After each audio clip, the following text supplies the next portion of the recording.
My name's Luis Perez. Everybody kind of knows me as Wichi, and I did Retreat 6 in the year 2000. My name is Alejandro Herrera. I did Retreat 28 in 2011. Before I did my retreat, I was focused on the rat race.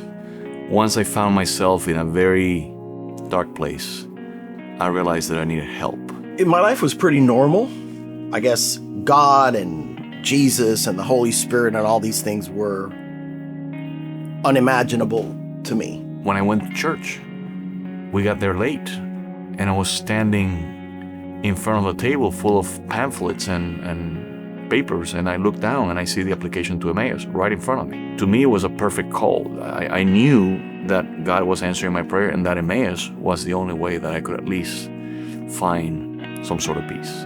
My experience was, it was not that kind of God-driven or really, magical.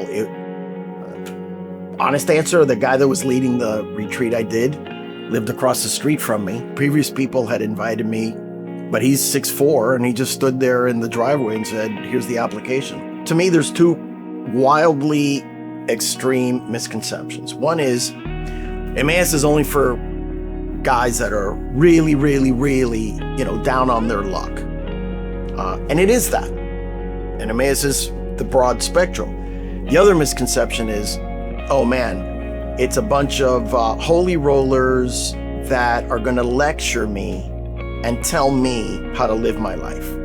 When I showed up on Friday, I didn't want to be there, and on Sunday, I didn't want to leave.